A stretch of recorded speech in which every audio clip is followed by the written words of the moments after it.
2 দিন আগেও দলের কেন্দ্রীয় কার্যালয় ছিল তালাবদ্ধ। পুরো এলাকা ছিল মূর্তিমান আতঙ্কের।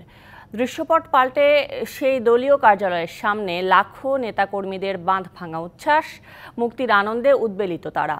কারামুক্ত নেতাকর্মীরা বলছেন, দেশ স্বৈরাচার মুক্ত হলেও গণতান্ত্রিক রাষ্ট্রের স্বপ্ন এখনও অধরা। সেই স্বপ্নের বাংলাদেশ বিনির্মাণে ঐক্যবদ্ধভাবে কাজ করবেন তারা। 7ই আগস্ট বুধবার দুপুরবেলা রাজধানীর নয়াপল্টন বিএনপির কেন্দ্রীয় কার্যালয় সহ আশপাশের এলাকা। দলের সমাবেশে উচ্ছ্বসিত নেতাকর্মীরা। হাসিনা সরকারের অপমানজনক পতনের পর প্রথমবারের মতো দলীয় কার্যালয়ের সামনে বিএনপির ঐতিহাসিক সমাবেশ। সমাবেশে যোগ দিতে দুপুরের আগে থেকেই মিছিল স্লোগান নিয়ে কেন্দ্রীয় কার্যালয়ে আসতে থাকেন দলটির বিভিন্ন স্তরের নেতাকর্মীরা, যার ব্যাপ্তি ছড়িয়ে পড়ে কাকরাইল মোড় থেকে ফকিরাপুল পর্যন্ত। আমাদের প্রতি মুহূর্তে আতঙ্ক ছিল যে আমাদের কোন ভাই অ্যারেস্ট হয়ে যায়, কোন ভাইকে নিয়ে গায়েব করে যায়, কোন ভাইকে গুম করে ফেলে। কিন্তু আজকে সমাবেশ আমরা বুক খুলে আমরা আজকে এসেছি। বহু বছর ধরে স্বৈরাচারী হাসিনা সরকারের অধীনে কোনো সমাবেশে শান্তিপূর্ণভাবে আমাদেরকে করতে দেওয়া হয়নি। দেশনেত্রী বেগম খালেদা জিয়াকে তিলে তিলে হত্যা করার চেষ্টা করেছিল শেখ হাসিনা। ওনাকে যিনি হত্যা করতে চেয়েছিলেন,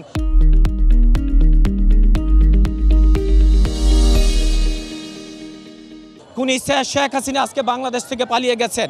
যোগ দেন অসংখ্য কারামুক্ত নেতাকর্মীরা, যাদের চোখে মুখে ক্লান্তির ছাপ। তবে মুক্তির আনন্দে উদ্বেলিত তারা বলছেন, দেশ স্বৈরাচার মুক্ত হলেও গণতান্ত্রিক রাষ্ট্রের স্বপ্ন এখনও অধরা। সেই স্বপ্ন বিনির্মাণে ঐক্যবদ্ধভাবে কাজ করবেন তারা। অরিজিনাল যে সত্যিকার মুক্তি এখনো আমরা পাইনি। মানুষের প্রত্যাশিত সরকার প্রতিষ্ঠা না করা পর্যন্ত আমাদের মূল আন্দোলন এখনো শেষ হয়ে যায়নি। এই ফ্যাসিস্ট সরকারের পতনের মধ্য দিয়ে বাংলাদেশের মানুষ নতুনভাবে একটি স্বাধীন বাংলাদেশ পেয়েছে।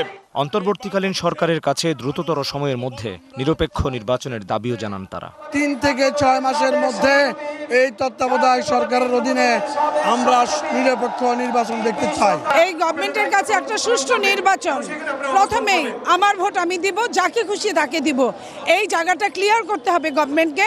সবার মতামতে প্রতিফলন ঘটিয়ে একটি সুন্দর সরকার আমরা দেখতে চাই, যে সরকারের অধীনে একটি স্বাধীন নিরপেক্ষ সুষ্ঠু ভোট আমরা দেখতে চাই। ছাত্র জনতার ঐতিহাসিক বিজয় নস্যাৎ করতে দুষ্কৃতকারীদের বিশৃঙ্খলার চেষ্টাকে রুখে দেওয়া হবে। দেশের গণতন্ত্রের প্রশ্নে আর কোনো আপোষ নয়। ঐক্যবদ্ধভাবে আগামী দিনে ধৈর্য সহকারে এবং সকলে মিলে একটি গণতান্ত্রিক বাংলাদেশ আমরা গড়ে তুলতে চাই।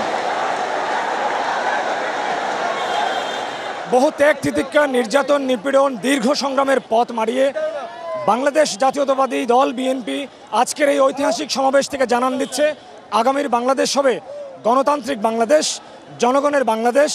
এবং এই বাংলাদেশ বিনির্মাণে কতটা সফল হয় দলটি, সেটি দেখা সময়ের অপেক্ষা। Mohammad Hussain, DBC news, Dhaka.